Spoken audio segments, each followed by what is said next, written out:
On a assassiné mon fils.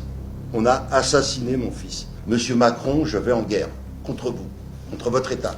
Cédric Chauviat, un livreur de 42 ans, a été arrêté lors d'un contrôle routier dimanche dernier à Paris.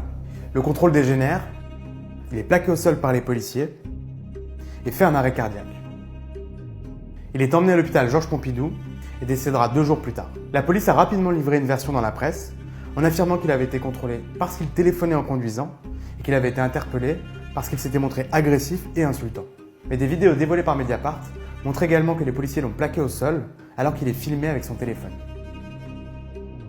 Jamais les policiers n'ont précisé qu'ils avaient effectué un plaquage ventral. Cette technique controversée est également pointée du doigt dans l'affaire Adama Traoré.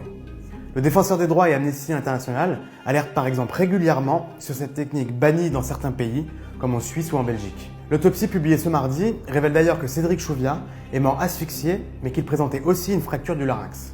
Lors d'une conférence de presse tenue ce mardi, le père de Cédric Chauviat s'est montré bouleversé. On n'est pas programmé pour enterrer ses enfants. On est programmé pour se faire enterrer par ses enfants. Aujourd'hui, j'enterre mon fils.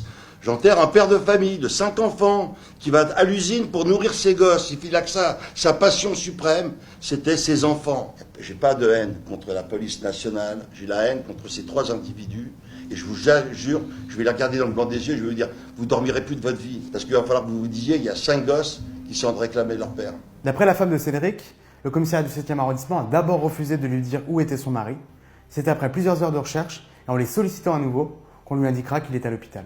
Ça a duré combien de temps entre ce moment où vous l'avez appris et le moment où vous cherchiez? Je le cherche depuis 10 heures du matin et je le retrouve à 16 heures à l'hôpital Georges Pompidou, inconscient, en réanimation, avec un médecin qui m'accueille. Elle me dit si vous avez de la famille ou quoi que ce soit, des gens à prévenir, c'est le moment ou jamais parce que je ne peux pas vous garantir ce qui va se passer dans les 2 heures à suivre. Et puis après, voilà, malheureusement... Après la mort de Cédric Chauviat, Maître Halimi, l'un des avocats de la famille, dénonce des incohérences dans les versions livrées par la police à la famille juste après la mort du livreur.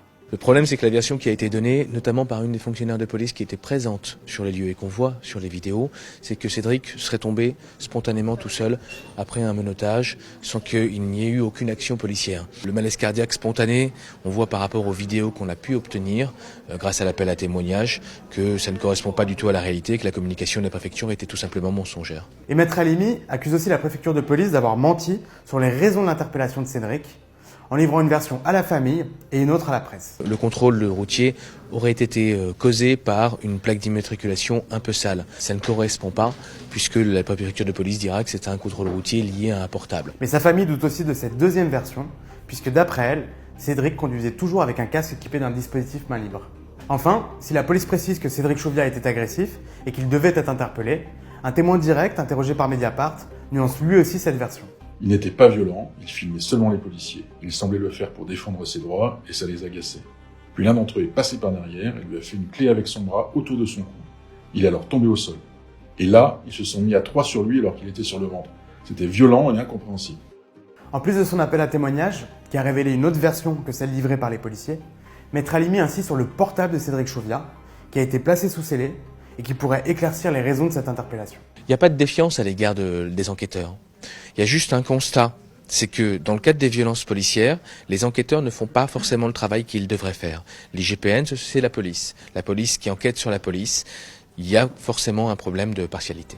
Mardi soir, le procureur de la République de Paris a en tout cas annoncé l'ouverture d'une enquête pour homicide involontaire. J'aimerais juste que les mensonges cessent, que les mensonges concernant mon père ils cessent de circuler. Notre famille prône la paix, mais aussi la justice.